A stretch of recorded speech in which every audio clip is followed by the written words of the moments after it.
தினம் ஒரு தகவல், தினம் ஒரு ஞானம். பிரம்ம ரிஷி பிதாமக பத்ரிஜி அவர்களுக்கு நம் அனைவருடைய வணக்கத்தையும் நன்றியும் தெரிவிக்கலாம். தேவையில்லாத பாரங்களை சுமக்க வேண்டாம். ஒரு ரயிலில் பிரயாணம் செய்கிறோம், பஸ்ஸில் பிரயாணம் செய்கிறோம், எங்கேயாவது போகிறோம். அப்போ என்ன சொல்லுவோம் அப்படின்னு சொன்னால், கொஞ்சமாக எடுத்துக்கோங்க, நிறைய வேண்டாம், ஒரு 2 நாளைக்கு என்ன தேவையோ அதை மட்டும் எடுத்து செல்லுங்கள் அப்படின்னு சொல்கிறோம். என்னன்னு கேட்டால், ஈஸி லக்கேஜ், லைட் லக்கேஜ், மோர் கம்ஃபர்டபுள் அப்படின்னு சொல்கிறோம். அப்போ என்னன்னு கேட்டால், நமக்கு வசதியாக இருக்கும், தூக்கிறது வசதியாக இருக்கும், மேலே எடுத்து ஒரு அந்த ட்ரெயினில் வைக்கிறதுக்கு வசதியாக இருக்கும். பிளாட்ஃபார்மில் நடந்து கொண்டு போகும்போது சின்னதாக இருந்தது அப்படின்னு சொன்னால் நமக்கு வசதியாக இருக்கும். இவ்வளோ விஷயங்கள். அப்போ ஒரு 3 மணி நேரம் 4 மணி நேரம் பிரயாணம் செய்வதற்கே நாம் என்ன சொல்கிறோம், கொஞ்சமாக கொண்டு போனோம், பாரங்கள் சுமக்க வேண்டாம், நிறைய வெயிட் இருந்தால் கஷ்டம், இவ்வளோ சொல்கிறோம். வாழ்க்கை மிக மிக நீளமானது.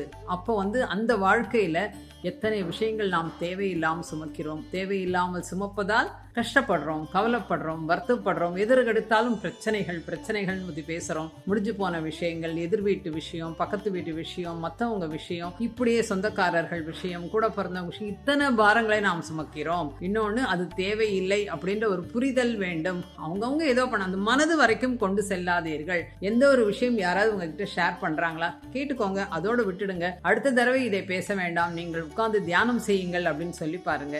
ஏன்னா யாருடைய விஷயமும் யாருக்கும் தேவையில்லை. குறைந்த லக்கேஜ், நம்மளுடைய பயணம் சிறப்பாக மிக இலகுவாக அமைவதற்கு. பொழுது நிகழ்காலத்தில் இருப்போம், முடிஞ்சு போனது தேவையில்லை, வரப்போறது ஒரு சர்ப்ரைஸா இருக்கட்டுமே. முடிஞ்சு போன விஷயம் முடிஞ்சு போச்சு, வரப்போவது ஒரு சர்ப்ரைஸா இருக்கட்டும், அதுக்கே இப்பயே கவலைப்படணும், அது நல்லதாவே நடக்கும் என்று நம்புவோம். அந்த மாதிரி நம்பிக்கை வரணும்னா என்னங்க பண்ணணும்னா, தொடர்ந்து தியானம், சுவாத்தியாயம், சத்சங்கம் செய்யும் பொழுது மனசு லேசாகிவிடும். எந்த ஒரு பாரங்களையும் நாம் சுமக்க மாட்டோம். வாழ்க்கையை எளிமையாக கொண்டு செல்ல வேண்டும், ஆனந்தமாக கொண்டு செல்ல வேண்டும், சந்தோஷமாக கொண்டு செல்ல வேண்டும். வாழ்க்கை வாழ்வதற்கே இந்த ஞானம் வரணும்னா எல்லோரும் தியானம் செய்யுங்கள். நன்றி.